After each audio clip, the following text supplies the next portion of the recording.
We're back with a brand new video, and this is showcasing Snapshot 23w46a, which is a smaller one compared to last week, where obviously the trial chamber and the breeze mobs were introduced. This one basically just fixes a load of bugs. But let's cover the bug fixes first, and then we'll jump into a bit more details on what has changed, as it's a bit confusing. Before we actually do anything else within the video, I do quickly just want to say, the trial key doesn't actually do anything within this snapshot either. It still hasn't been given a use, so that use will probably come within a future snapshot. Hopefully we don't have to wait too long, because I am really intrigued at what this will do. But still, within this snapshot, it is still useless. So the first bug is the actual trial spawners could be removed upon world generation by things like lava. That is now no longer the case, and if a trial spawner is placed in the world, it will not be destroyed by any other world generation. So basically, you could find a trial spawner missing, and that would be the case of lava or some other aquifer or something like that would have obviously over-generated it. The next bug is copper crates couldn't be waterlogged. As you can see, they can now be waterlogged, and they work like leaves, where if you actually waterlog them, the water stays within them, and it doesn't actually flow out, which is another block that you can use for things like farms. And the good thing about these is they don't burn like the mangrove roots and leaves. And waterlogging works for every single stage of the copper grates and also the wax versions as well. Now there are some changes to the actual crafter within this snapshot. The first thing is, let's just put in some copper. There was actually a cooldown of 1 tick between when it could activate. So if you had a super fast clock, like 2 observers going into each other, there was a cooldown at which it couldn't actually craft for 1 game tick. That has now been removed, and it will actually craft every single time now. So basically they've just removed the 1 tick cooldown, which don't really make much difference. It only really is something that you mess around with in creative mode, as in survival it takes a bit of time to actually put the recipes in. There was also a bug where if you had a crafter putting into a chiseled bookshelf, I don't exactly know how that would work. I'm guessing if it was crafting up like books and you'd have them put into chiseled bookshelves, it would actually stack the books, so you could actually have like 64 books in one slot rather than the 1 in every slot like when you place them in with your hand.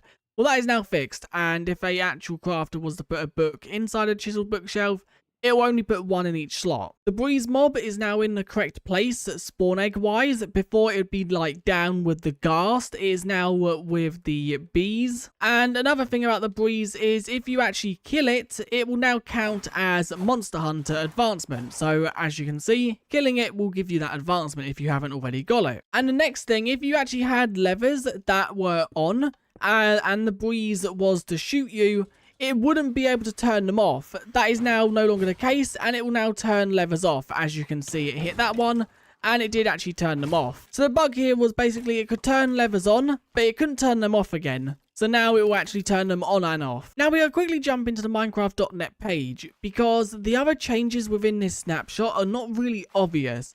So first thing, this snapshot brings a few redstone focused changes, notably with tweak the tick delay behavior of the crafter and the copper bulb, while they're still in experimental development. With these changes, we aim to bring the crafter in alignment with other blocks that drop or reject items, so things like droppers, dispensers, and the copper bulb with other blocks that react or change state when connected to redstone signal. As a result of this, some contraptions built during the last few snapshots may no longer work. The only thing is, they don't actually say what they've changed. So all they really say is they've changed the tick delay behavior of the crafter and the copper bulb. And that is all we know. They haven't actually explained in a bit more detail how they've changed it. And they want feedback on the actual blocks because they are obviously tinkering them. And also the crafter has also the updated texture. I don't notice a difference. I don't know if that's because they missed that in the last one when they removed the texture of it at the bottom. And there is also technical changes. Datapack is now version 25. And that is because they've added individual display names for scoreboard entries. And as you can see, these are the changes right here.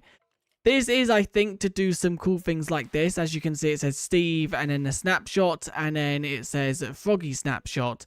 So I think that is what you can now do with this new data pack feature. Now I don't exactly understand it too much. Display names, display name auto update, name formatting, and then also formats. And it seems like there are quite a lot of different things that can be entered in here. I'm not going to be showcasing this off in this snapshot. If you want to learn a bit more about it, the actual blog post will be linked in the description, but this is something I've added for people who like technical changes. There are also some other bug fixes inside this snapshot to do with some recipes being available outside of the experimental toggle. For example, I think you could have the recipe for the copper grates, even if you didn't have the experimental toggle enabled, although you can actually obtain them. So that has now been fixed, and recipes should now be linked to the correct data packs if you have them enabled. So now let's quickly talk a bit more about the crafter and also the copper bulb, as they've obviously tweaked them, but I haven't really noticed any differences.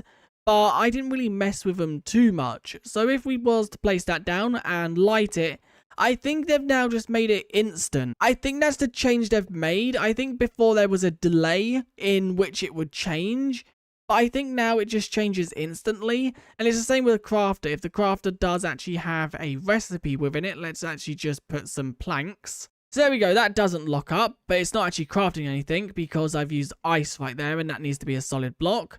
So yeah, although we don't know the exact changes here, I think it is literally just the time in which they are activated from when being powered by redstone has just been made a bit more instant.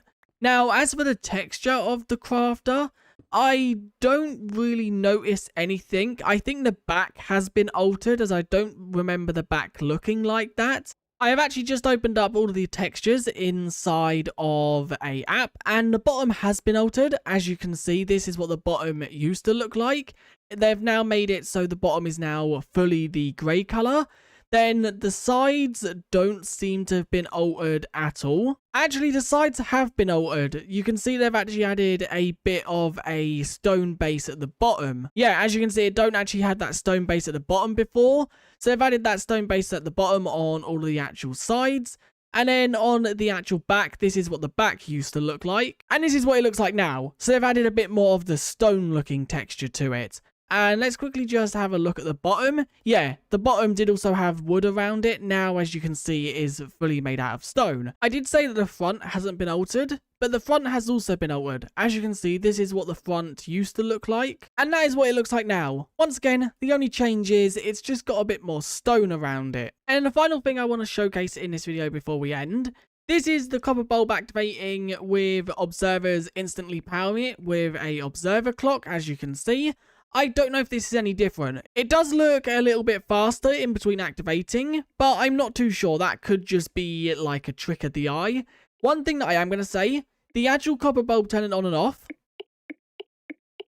it sounds like a car indicator when you obviously have your indicator on in a car. That is exactly what it sounds like, and now I've heard that, I can't unhear it. But anyway, that is where I'm going to end this video. If you did enjoy, do like and subscribe, and I guess I'll see you guys in another video very soon. Thanks for watching, and I'll see you guys next time. Bye!